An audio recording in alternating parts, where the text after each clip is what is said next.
avec 126 chambres de commerce et d'industrie françaises à l'international dans le monde, qui réunit près de 36 000 entreprises, le réseau des CCIFI centenaires constitue le point d'appui pour développer notre commerce extérieur. Il repose exclusivement sur les cotisations des entreprises et ne coûte rien aux contribuables. Il y a 6 mois au Sénat, le représentant de la DG Trésor nous a déclaré, je cite, « travailler à la mobilisation de dispositifs publics pour aider ces chambres de commerce à passer le cap de la crise, puisqu'on a un besoin crucial que ce réseau reste dynamique et passe la crise. » Force est de constater que rien ne s'est passé dans cette direction. C'est malheureux, car je sais combien vous appréciez et soutenez le réseau des CCIFI. Mes retours sur le fonctionnement de la Team France Export dans le cadre du plan de relance de l'export sont contrastés. De nombreuses CCIFI sont exaspérées du fait de comportements qu'ils considèrent comme prédateurs de la part de Business France, qui leur font concurrence de manière déloyale. De leur côté, les 6 chambres qui sont en concession de services publics ont des commentaires très positifs sur l'activité induite par le chèque export.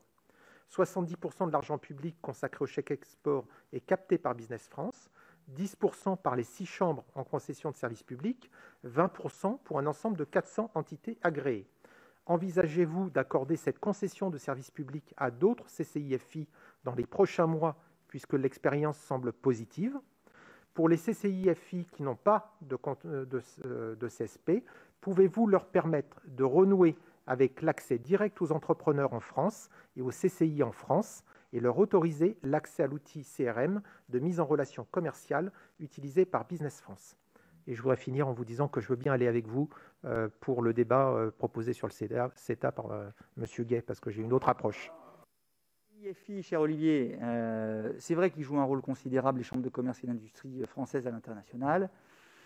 Dès que je vais dans un pays, j'essaye de rencontrer les équipes et d'aller les mettre en valeur. Je n'ai pas renoncé à leur permettre d'avoir quelques budgets pour permettre qu'elles puissent faire face aux difficultés de cette année 2020 et début d'année 2021. Nous avons quand même aujourd'hui la possibilité de pouvoir les aider, ces CIFI en France, à bénéficier d'un PGE.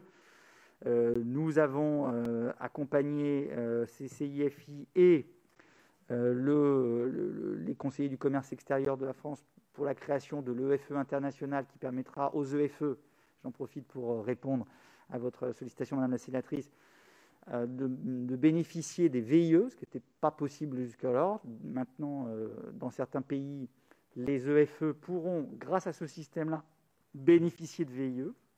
Les VIE, vous savez, c'est les volontaires internationaux d'entreprise. C'est ces jeunes qui, pendant 2 ans, travaillent pour une entreprise à l'international. Nous devons veiller à ce qu'effectivement il y ait une concurrence saine et loyale entre Business France et CCIFI. Moi, je l'ai dit à M. Bintéja que j'étais prêt à évidemment regarder de près les dossiers qui m'amèneraient, qui démontreraient qu'il y a eu des pratiques déloyales, parce que je tiens absolument à cette complémentarité. C'est la force de cette Team France Export, c'est cette complémentarité entre public et privé, entre les CCI, Business France en France et les régions, et à l'international, les CCI internationales, les CCI françaises à l'international, les postes économiques et Business France. Et donc, vous pouvez compter sur moi pour continuer de soutenir CCIFI et les chambres de commerce et industrie à l'international.